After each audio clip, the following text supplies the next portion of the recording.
하나님께서 주시는 말씀입니다. 갈라디아서 6장 1절에서 2절의 말씀입니다. 제 성경책으로 신약성경 309면에 있습니다. 갈라디아서 6장 1절부터 2절의 말씀입니다. 제 성경책으로 신약성경 309면에 있습니다.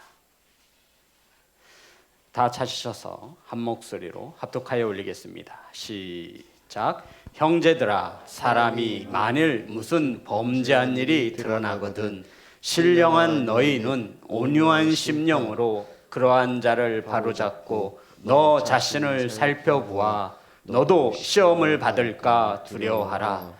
너희가 짐을 서로 지라. 그리하여 그리스도의 법을 성취하라. 아멘. 기도하겠습니다. 하나님, 새해를 허락하시고 첫 수요 예배를 드릴 수 있게 하심에 감사를 드립니다. 아버지, 오늘 이 시간 이 선포되어지는 말씀이 새해를 시작하는 우리 온 성도들에게, 교회에게 주님의 음성으로 들려질 수 있도록 성령님 일하여 주옵소서. 예수님의 이름으로 기도드렸습니다. 아멘. 인사 나누겠습니다. 사랑합니다. 축복합니다. 사랑하고 축복합니다. 오늘 함께 은혜 나누실 말씀의 제목은 자신을 살펴보아. 따라하겠습니다. 자신을 살펴보아. 오늘 본문 말씀은 저와 여러분이 신앙생활을 하면서 한 번쯤은 경험해 보았을 법한 일을 우리에게 사도 바울이 전하여 주고 있습니다. 교회 안에서 함께 신앙생활을 잘 하던 어떤 형제나 자매가 시험에 들어서 교회를 떠나고 복음 안에 머물지 못하는 많은 모습을 보게 되어집니다. 이러할 때 우리들은 그러한 형제 자매를 어떻게 바라보아야 하는지, 우리가 교회를 떠나가는 성도들을 보면서 어떠한 마음을 가져야 하는지를 오늘 본문은 우리에게 그것을 가르쳐주고 있습니다. 갈라디아 교회는 사도 바울이 1차 전도 여행 때 세워진 교회입니다. 한 교회를 세우려고 하니 얼마나 많은 피와 눈물과 기도가 들어갔겠습니까? 이러한 복음적인 교회에 유대 교인들이 이 갈라디아 교회에 들어왔습니다. 그리고는 사도 바울이 전하였던 복음을 변질시키기 시작했습니다. 어떻게 변질시켰냐면, 사도 바울이 전한 복음 좋지, 하지만 복음만으로는 부족하다. 진정한 하나님의 백성이 되고 싶으면 할례를 받아야 한다라고 이 유대교인들이 사도 바울이 전한 이 복음에 대하여 변질시키고 훼손하기 시작했습니다. 무엇을 받아야 구원을 받는다고요? 할례. 할례는 하나님의 인치심을 상징하는 것으로서 이스라엘 백성들의 남성의 표피를 베어 하나님의 자녀, 선민 자녀라고 하는, 택함받은 자녀라고 하는 표를 하는 것입니다. 그래서 할례를 받아야 너도 구원받을 수 있다라고 하는 이러한 거짓된 복음이 유대인들에 의해서, 유대교회에 의해서 갈라디 교회에 뻗어나가기 시작했습니다. 그로 인해서, 잘못된 복음으로 인해서 이 갈라디아 교회가 큰 혼란에 빠진 것입니다. 그러니까 어떤 이들은 이것 때문에, 율법 때문에 시험에 들어서 교회를 나가기도 하고 복음을 떠나가기도 하였습니다. 이러한 어려움에 처한 갈라디아 교회 성도들의 소식을 듣고 사도 바울이 이 서신을 쓴 내용입니다. 성도 여러분, 갈라디아 교회 성도들은 서로 이들을 품어주기보다는 정죄하고 판단하였습니다. 사랑으로 하나 되지 못하는 교회를 아픈 마음으로 사도 바울이 성도들이 하나 되어지기를 원하여 쓴 편지가 바로 갈라디아서라고 하는 편지입니다. 자, 어떤 내용이냐면 1절입니다. 다 같이 합독합니다. 시작. 형제들아, 사람이 만일 무슨 범죄한 일이 드러나거든 신령한 너희는 온유한 심령으로 그러한 자를 바로잡고 너 자신을 살펴보아 너도 시험을 받을까 두려워하라. 성도 여러분, 저와 여러분이 신앙생활을 할 때 어떤 형제 자매의 범죄한 일, 허물들이 보여지고 들려질 때가 있어요, 없어요? 있잖아요. 분명히 있어요. 어떠한 목회자에 대한 허물과 어떠한 범죄한 사실이 드러날 때도 있습니다. 어떤 형제 자매의 범죄한 사실이 보여지고 들려질 때 어떻게 해야 합니까? 바로 사도 바울은 이것을 바로잡아주고 있는 겁니다. 흔히 대부분 어떤 형제 자매의 죄악된 사실을 보고 들려질 때 우리는 판단하고 정죄하게 되어집니다. 어쩜 장로가, 어쩜 권사가 저럴 수 있냐고. 저거는 너무 심했다고. 어떻게 목사가 저런 일을 할 수 있냐고. 성도 여러분, 이러할 때 신령한 너희는 세상 사람들이 아닙니다. 사도 바울이 지금 이 편지를 쓴 것은 고린도 교회에 있는 성도들에게. 그런데 그 성도를 뭐라고 일컬죠? 신령한 너희는, 성령을 받은 너희는 이 뜻입니다. 어떻게 해야 된대요? 성령을 받은 너희들이 형제 자매의 범죄한 사실이 보여지고 들려질 때 어떻게 해야 된대요? 함께 판단하래요? 함께 정죄하래요? 어떻게 해야 돼요? 온유한 심령으로 뭐를 해요? 바로 잡고. 자, 그러면 첫 번째, 이제 2023년 새해를 시작하면서 우리가 신앙생활을 하면서 형제 자매의 어떤 허물이 보여지고 범죄한 사실이 들려지거든 저와 여러분이 처음으로 맨 먼저 기억해야 할 말씀은 온유한 심령으로 따라합니다. 온유한 심령으로. 온유한 심령은 판단하고 정죄하는 마음이 아닙니다. 이해되셨죠? 어렵지 않아요. 온유한 심령이란 예수 그리스도의 사랑으로 바라보는 마음을 말합니다. 예수 그리스도가 판단해요? 안 하죠. 그러면 저와 여러분 이 자리에 앉아 있을 수 있는 사람 한 명도 없습니다. 예수님이 정죄하시던가요? 아니요. 만약 주님이 판단하고 정죄하였다면 저와 여러분은 이 자리에 한 명도 앉아 있을 수 없습니다. 예수 그리스도의 사랑의 마음을 가지고 범죄한 형제 자매를 어떻게 하래요? 여기서 바로 잡고라고 하는 이 단어가 중요합니다. 성도 여러분, 이것은 이런 뜻이 절대 아니에요. 저와 여러분이 생각하는 바로 잡아줘야지, 이게 아니에요. 바로 잡기 전에 저와 여러분이 먼저 복음의 진리에 바로 설 수 있기를 주의 이름으로 축복합니다. 여기서 바로 잡고라고 하는 것은 진리에서 벗어나 있는 그 성도들을 유대교회 위에서 할례가 복음보다 더 중요하다라고 믿어 실족되어진 그들을 바로 잡고, 이 말이 뭐냐면 복음의 진리 앞에 바로 설 수 있도록 하라는 것입니다. 어떤 행위가 아니에요. 너 그렇게 살면 돼 안 돼, 이게 아니라고요. 너 그렇게 죄 지으면 돼 안 돼, 이게 아니라는 거예요. 여기서 바로 잡고라는 뜻은 복음의 진리에서 벗어난 그들을 복음에 바로 설 수 있도록 도와주고 판단하고 정죄함으로써 그가 복음의 진리 앞에 바로 설 수 있다면 저와 여러분은 밤을 새가며 판단하고 정죄해야 합니다. 그런데 진리에서 떠나간 이들을 바로 설 수 있는 것이 무엇이 있습니까? 판단과 정죄가 아니라 그를 온유한 심령으로 바라봐 줄 수 있어야 한다는 것입니다. 나도 저럴 수 있지. 그래서 너 자신을 살펴보아. 자, 다시 한번 우리 1절 말씀입니다. 다 같이 합독합니다. 시작. 형제들아, 사람이 만일 무슨 범죄한 일이 드러나거든 신령한 너희는 온유한 심령으로 그러한 자를 바로잡고 너 자신을 살펴보아. 너도 시험을 받을까 두려워하라. 성도 여러분, 어떤 형제를 진리로 바로잡는 것보다 더 중요한 것은 저와 여러분이 진리 앞에 바로 서 있는지 살펴보시기를 주의 이름으로 축복합니다. 이 말씀이에요. 그렇다고 해서 온유한 심령을 가지라고 해서 그 사람이 죄를 지은 것에 대하여 동조하고 그 죄를 허용하라는 뜻이 아닙니다. 온유한 심령으로, 사랑의 마음으로, 예수님이 품으셨던 너그러운 마음으로 그 죄 지은 자를 돌아보되 그를 진리의 복음 안에 바로 세울 수 있도록 너희들이 우선 너희들 자신부터 살펴보라, 주님이 말씀하고 있는 것입니다.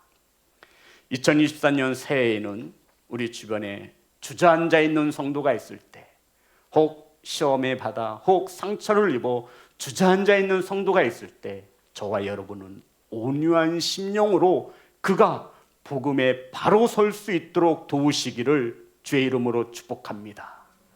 그런 후에 내 자신을 살펴보는 것입니다. 나도 저럴 수 있지. 시험 중에 있는 형제자매가 보여주고 들려줄 때 어떻게 해야 되냐면 1절입니다.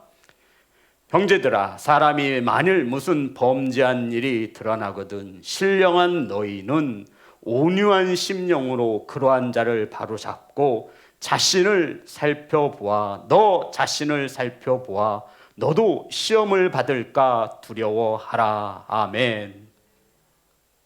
우리 성도님들도 자신을 살펴보셔서 우리도 시험에 들 수 있지라고 하는 경각심을 가지시기를 주의 이름으로 축복합니다.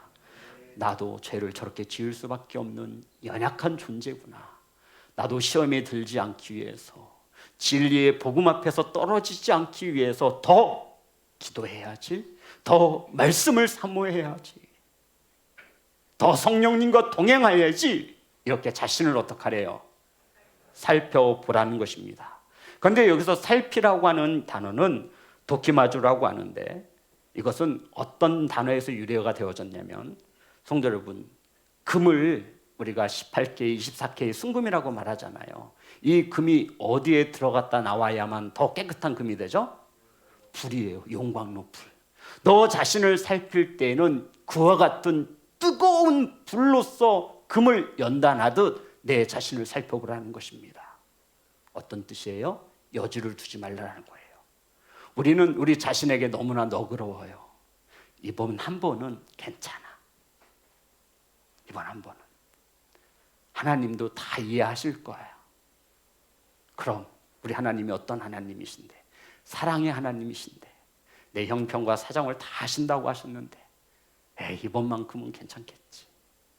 이렇게 살펴보라는 것이 아니라 금이 불로써 연단받듯이 이렇듯 너 자신을 살피라 말씀하고 있는 것입니다. 너도 시험을 받을까 두려워하라. 아멘. 성도 여러분, 설 연휴 기간 중에 굉장히 추웠죠. 굉장히 추웠습니다. 설 연휴 기간 중에 볼 일이 있어서 어머님 모시고 가족들과 함께 차를 타고 이동 중에 있었습니다. 그런데 한 집에서, 어머님 집에서 한 1분 정도 되는 거리를 차를 타고 나왔을까요? 근데 그때 이렇게 언덕진 아파트 이렇게 길을 내려와야 돼요. 그래서 잘 갔는데 신호에 걸렸는데 차가 시동이 꺼지는 겁니다. 갑자기 이게 신호에 딱 이렇게 가던 차가 신호에 걸려서 멈춰 섰는데 빨간불이었는데 시동이 푸득푸득 꺼졌어요. 다시 걸었죠. 시동이 걸렸어요. 근데 좀 이따 또 꺼지는 거예요. 이제 빨간불이었는데 파란불로 바뀌잖아요. 시동을 기도하는 마음으로 딱 걸렸는데 딱 걸렸어요. 그런데 느낌 있잖아요. 가다가 꺼질 것 같은 느낌. 가다가 사거리에서 한복판에 차가 꺼지면, 시동이 꺼지면 어떻게 되는 거예요? 그래서 막 진짜 조마조마하는 마음으로, 기도하는 마음으로 이 사거리 큰 길을 지나서 도로 옆에다 댔습니다. 그랬더니 역시나 차가 또 꺼지는 거예요. 시동을 또 걸었죠. 시동 걸리는데 1분도 못 가서 푸득푸득푸득 하는데 또 꺼지는 거예요. 이 차를 가지고는 도저히 갈 수가 없더라고요. 그래서 서비스 센터를 불렀죠. 1시간이 돼도 오지 않습니다.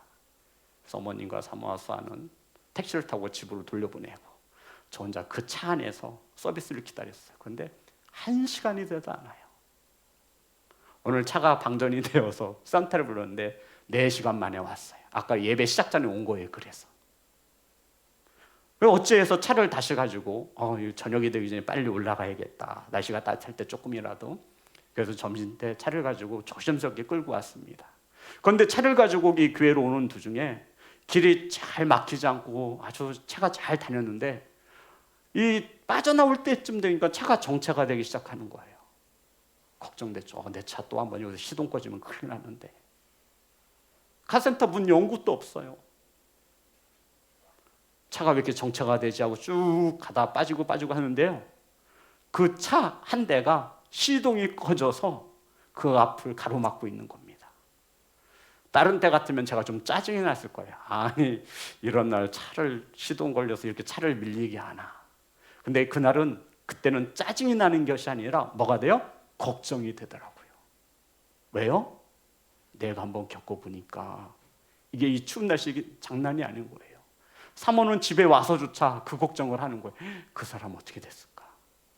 두세 번 얘기하는 거예요. 내 자신이 그러한 일을 경험해 보니까 그러한 상황에 처해 있는 그 사람의 마음을 이해하겠더라는 것이죠. 성도 여러분, 나도 저럴 수 있지.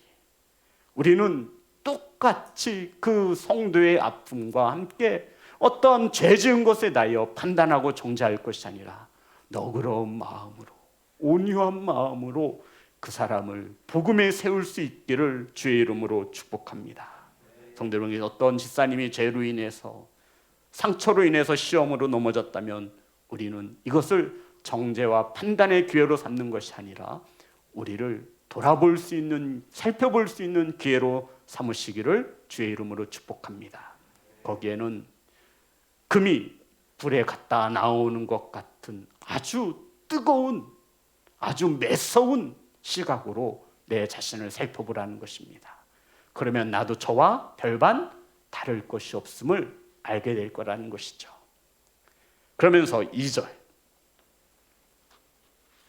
다 같이 합독합니다. 시작. 너희가 짐을 서로 지라. 그리하여 그리스도의 법을 성취하라. 성도 여러분, 온유한 심령으로 그를 복음의 진리에 바로 세워주고 너 자신을 살펴보았다면 이제 우리는 너희가 짐을 서로 져줘야 한다라고 말하고 있습니다.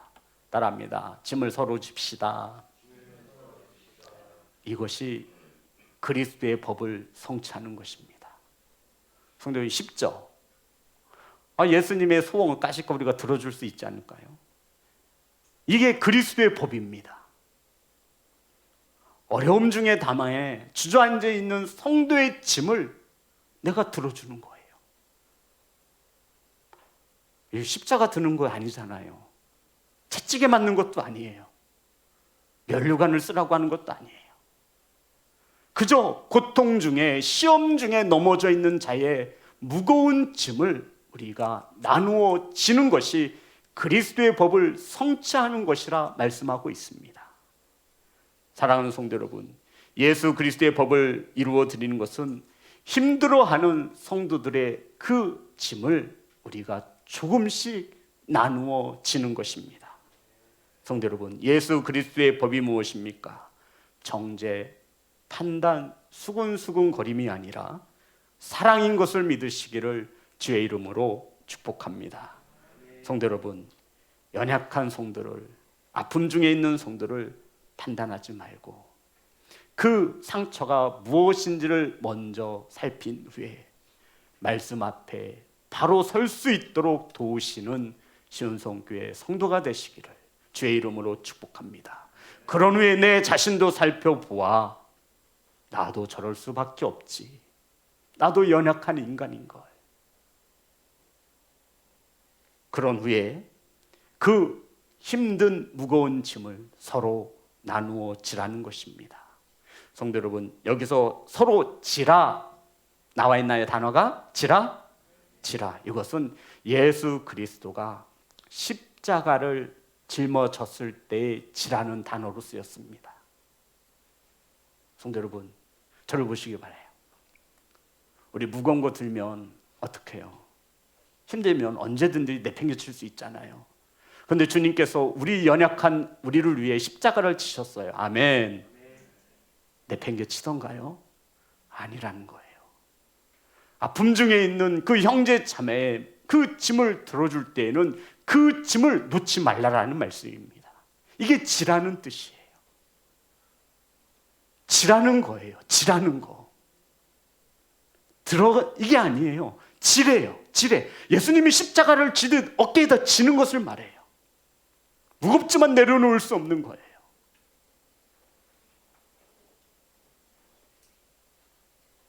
그런데 우리들은 이 짐을 지려하지 않습니다. 왜냐하면 나도 그 짐이 있어요, 없어요? 있거든요. 짐 없는 성도가 어디 있어요? 알고 보면 다 십자가 있어요, 가정마다.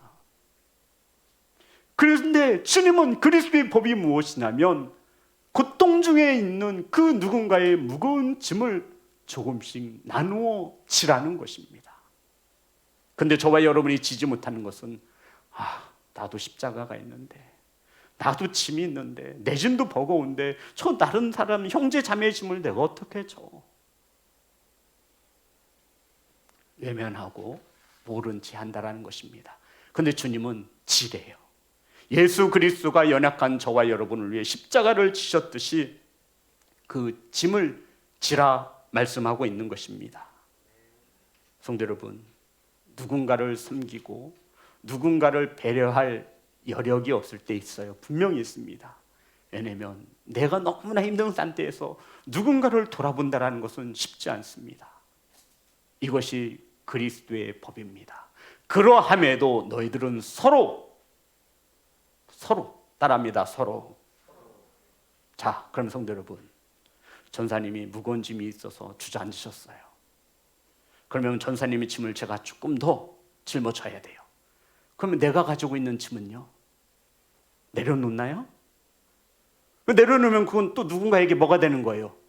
그렇죠. 짐이 되는 거예요.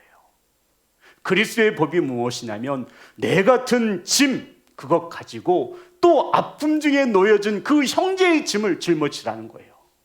그 형제의 짐을 짊어진다고 네 짐 내려놓으면 안 된다. 이것이 그리스도의 법입니다. 아멘. 2절에 보면 다 같이 합독합니다. 시작. 너희가 짐을 서로 지라. 그리하여 그리스도의 법을 성취하라. 여기서 말하는 짐은 발로스라고 하는 무거운 짐을 말합니다. 사람이 혼자 짊어질 수 없는 짐이에요. 성도들은 짐이 다 똑같은 짐이 아니잖아요.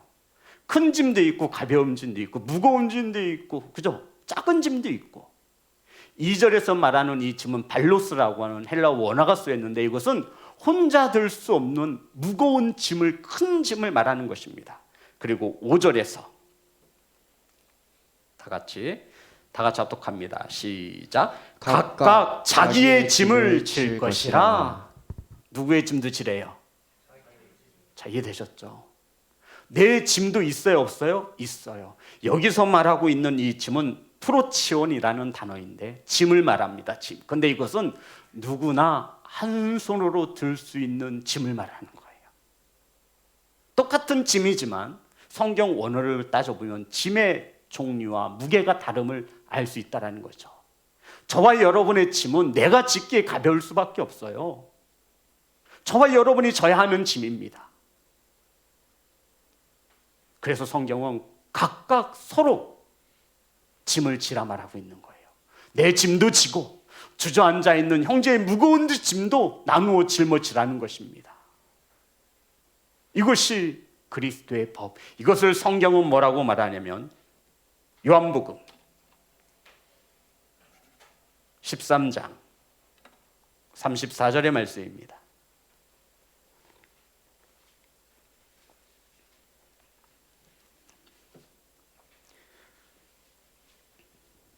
다 같이 합독합니다. 시작. 새 계명을 너희에게 주노니 서로 사랑하라. 내가 너희를 사랑한 것 같이 너희도 사랑하라. 아멘. 이것이 예수 그리스도의 법입니다. 모세의 법은 십계명, 율법에 녹아져 있죠. 하지만 이것은 누구의 법이에요? 그리스도의 법을 성취하라는 거예요. 그리스도의 법은 사랑이라 말할 수 있는 것입니다. 그리스도의 법이 뭐라고요? 믿음, 소망, 사랑, 이 세 가지는 항상 있을 것인데 그 중에 제일은 우선 믿음 아니에요? 난 믿음인 줄 알았어요. 지금까지 믿음 좋은 사람들이 너무 많아요. 근데 사랑은 없어요. 내가 힘들면 다 힘든 거예요. 믿음이 자기 중심으로 돌아가요. 아니요. 믿음 생활은 내 중심이 아니라 이웃 중심으로 도는 것임을 믿으시기를 주의 이름으로 축복합니다. 사도 바울이 전하는 게 그거잖아요. 성도 여러분, 신앙생활은 내 중심으로 하는 거 절대 아니에요. 그래서 성전에 오면 기분 나쁜 일 있어도 웃어야 되는 거예요. 남을 배려하기 때문에. 그게 겸손이고 그게 사랑입니다. 2024년에는 인상 쓰지 마시고 활짝 웃으시는 귀한 성도가 되시기를 주의 이름으로 축복합니다. 이것이 그리스도의 법을 성취하는 겁니다. 나는 신앙생활하면서 믿음이 제일 좋은, 그게 제일 좋은 거, 제일 귀한 건 줄 알았더니 주님께서는 그렇게 말씀 안 하세요. 뭐가 제일이래요? 사랑. 사랑이 없으면 울리는 꽹과리와 같을 뿐입니다.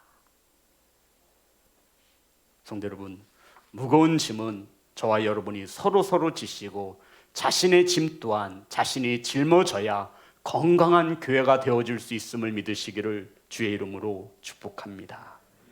내 짐은 내가 지고 상대방이 무거워 들지 못하는 짐은 서로 나누어 지라는 것입니다. 이것이 그리스도의 법을 성취하는 것입니다. 이것을 한마디로 저는 이웃 사랑이라 말하고 싶습니다. 성도 여러분, 무거운 짐으로 고통 중에 있는 형제 자매의 짐이 보여지시거든 그들을 말씀 앞에 바로 세우기 위해서 그들의 짐을 조금씩 나눌 수 있는 신앙 공동체가 되시기를 주의 이름으로 축복합니다. 2024년 새해에는 성도들이 허물이 드러날 때, 죄가 보여질 때 판단하고 정죄하는 것이 아니라 온유한 마음으로 그들이 말씀 앞에 바로 설 수 있도록 섬길 수 있는 그러한 예배자가 되시기를 주의 이름으로 축복합니다. 성도 여러분, 그런 후에 내 자신을 돌아보시기 바랍니다. 자신에게 너그럽게 적용하지 마시고 똑같이 불같은 연단을 통해서 내 자신을 살펴보라 말씀하고 있습니다. 그러면 절대로 그 누군가에 대하여 험담하거나 수근수근거리거나 정죄하거나 판단할 수 있다 없다? 없다. 사랑하는 성도 여러분, 2024년 새해에는 어려움 중에 있는 성도들의 무거운 짐을 서로 조금씩 나누어질 수 있는 사랑의 공동체로 세워지기를 간절히 소망합니다. 일어설 수 있도록, 말씀 앞에 설 수 있도록 저와 여러분이 분명 들어줄 수 있는 무거운 짐이 있습니다. 손 한번 잡아주시고 따뜻한 기도는 어떻겠습니까? 식사로 교제하시는 건 어떻겠습니까? 서로 말씀을 보내 위로하고 힘을 삼는 것은 어떻겠습니까?